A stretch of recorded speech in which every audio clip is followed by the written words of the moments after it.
Boxing King Media and Association with Box. So, Eddie, obviously AJ would have the final decision, but if that kind of money was on the table, what would your advice be to him?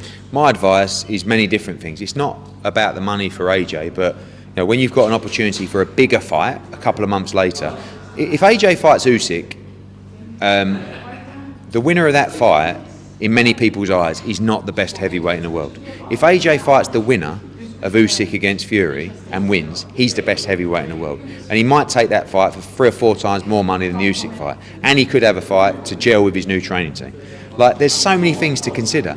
My advice would be if that, we should look at it. But we can't, until all fighters agree. Like I said, Fury doesn't want to fight Usyk for the undisputed. Next, he wants to have an interim fight. Now he wants to fight Dillian Whyte. So without him, on board for the plans, there's no discussion to be had anyway. You mentioned the training situation. Do you think AJ took too long to decide who he's going to train with? No, because it's a very important decision. You make the decision when the time is right, and clearly he felt that, or feels like. But he's made a number of decisions around his training, but he will be the one to announce that when the opportunity comes, probably when camp starts. Last question from me. Is there a fear that Sky, being such a big global power, potentially stealing this fight from you, the Fury-White fight? It's not my fight. It's an open market, so it's not my fight to steal. It's Top Rank's fight to lose. So there'll be multiple bidders, Top Rank and Sky, myself, I'm sure Probellum, I'm sure somebody else from somewhere else in the world. So, on all these situations, you bid what you believe the commercial value of the fight is. It's not really big balls time and stupid time and doing a few million on the fight. We're not interested in that, but we're going to represent Dillian Whyte and make sure he gets as much as we believe he deserves. You will be bidding heavily, I take it, tomorrow? Yeah, I'll be bidding. I'll be bidding the number that I believe the fight is worth. You have to put a nice little 10% deposit up as well, which is a lot of money, but that's okay, and we'll see what happens. Anything could happen after this press conference tonight, tomorrow morning. I wouldn't rule anything out.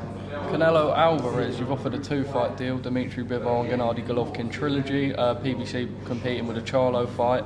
Have you spoke to the Team Canelo at all? Any idea on? Yeah, I'm going to see him over the next couple of days to talk through it. I'm sure they've had obviously other offers. For us, it's not just that route. It's the Golovkin fight, the Bivol fight. There's other fights as well. We'd love to work with him again. He's the pound for pound number one.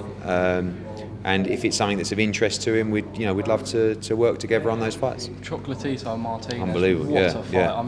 When you talk about replacements that are just as good as the original fight, that is it. Well, I think it's hard to say it's a better fight because Estrada Chocolatito is but it's more of an intriguing fight, I think, because it's just the unknown, isn't it? Martinez could be a pound for pound great, or he might just be out of his levels against Chocolatito. You saw Cal Yafai struggle against Chocolatito. He's brilliant. But Martinez is really dangerous, and I think it's just a tremendous fight.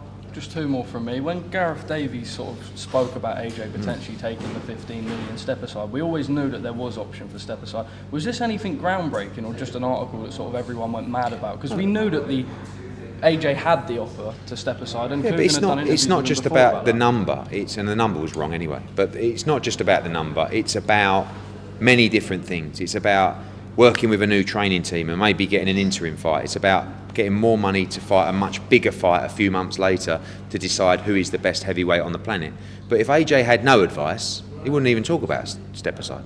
But I feel that if this happened, we should look at it.